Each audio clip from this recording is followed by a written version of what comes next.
మొత్తానికి ఒక reproductive system మీద, ఎమోషన్స్ మీద, అవును వాళ్ళ అంటే ఫ్యూచర్ జనరేషన్స్ కదా, వాళ్ళ వంశం, అవును. ఇట్లాంటివన్నీ నమ్ముతాం కదా మనం. అవును వీటి మీద ఆధారపడిన వాటిల్లో ఇంత దారుణంగా వ్యవహరిస్తే దాన్ని క్షమించడం నేరమే కదా అది.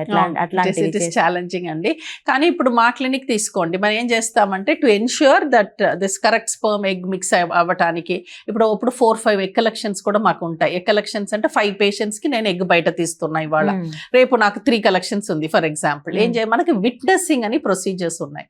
విట్నెసింగ్ అంటే ఏంటంటే ఇప్పుడు మేల్ పార్ట్నర్ స్పర్మ్ శాంపుల్ ఇస్తారు కదా, అది మనకి బాటిల్ కంటైనర్ ఉంటుంది, దాంట్లో నేమ్ అడ్రస్ అన్ని ఉంటుంది, ఆ లేబుల్ వేసి వాళ్ళకి ఇస్తాము. వాళ్ళు సైన్ చేయాలి, చదువుకోవాలి దాన్ని, ఈ కంటైనర్ లో నా పేరే ఉంది, నా అడ్రస్సే ఉంది అని. ఆ కంటైనర్ లో వాళ్ళు శాంపుల్ ఇస్తారు మనకి, స్పర్మ్ శాంపుల్. ఆ స్పర్మ్ శాంపుల్ మనం తీసుకొచ్చి ప్రాసెస్ చేయాలి. ప్రాసెస్ చేసేటప్పుడు 2 ట్యూబ్కి వెళ్తుంది processing before it becomes a final pellet to use IVF లో. సో ఈ 2 ట్యూబ్ కంటే ఆ కంటైనర్ నుంచి ప్రాసెసింగ్ కి మనం ట్యూబ్లు వేసేటప్పుడు ప్రతి ట్యూబ్ లో పేరు ఉంటుంది, నంబర్ ఉంటుంది, IUMR అనే ఐడెంటిఫికేషన్ నంబర్. అది ఇద్దరు చదవాలి, ఒకళ్ళు మాత్రం పని చేయలేరు. మాకు 4 ఎంబ్రియాలజిస్ట్ ఉన్నారు, they work in pairs. Okay, so ఇప్పుడు ఈ మధ్యలో ఎలక్ట్రానిక్ సిస్టమ్స్ కూడా ఉన్నాయి మనకి to ensure the correct egg and sperm is mixed అని, దాన్ని విట్నెసింగ్ ప్రొసీజర్ అంటాం. సో ప్రతి ట్యూబ్ నుంచి ఇంకో ట్యూబ్కి వెళ్ళేటప్పుడు ఇద్దరు చదవాలి, కరెక్ట్ స్పర్మ్ ఎగ్ మిక్స్ చేస్తున్నాం అనేది ఇది చేయటానికి. ఎగ్ మనం బయట తీసేటప్పుడు ఆ పేషెంట్ పేరు నుంచి మా యూనిట్ లో స్ట్రిక్ట్ గా ఫాలో అవుతాం విట్నెసింగ్ ప్రొసీజర్.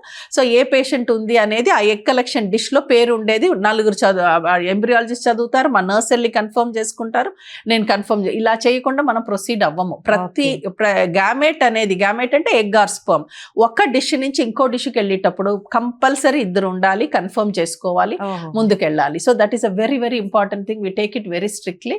సో అది ఉంటే there is no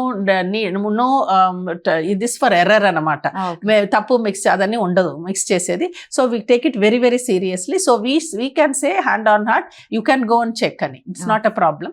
but when it is not then sometimes the people do it not clinics ethics లేకపోతే దే డూ అదర్ థింగ్స్. అట్లాగే మీరు ఈ స్టోరీలు ఈ మూవీలన్నీ మీరు వినేది, but usually it doesn't happen. But we have to follow witnessing. In clinics which work to a very high standard, we follow all this. In our clinic, we follow it very, very seriously. అయితే ఇప్పుడు IVF కానివ్వండి, surrogacy కానివ్వండి, పిల్ల పుట్టిన తర్వాత వాళ్ళది అని చెప్పడం DNA టెస్ట్ ఏమన్నా చేస్తారా? కంపల్సరీ కాదు, ఎవరు కావాలంటే వాళ్ళు చేసుకోవచ్చు. అంటే మీ డాక్టర్లుగా మీ వైపు నుంచి ఏమీ ఉండదు, కానీ వాళ్ళు చేసుకోవచ్చు, ఎవరైనా చేసుకోవచ్చు. It's not a problem.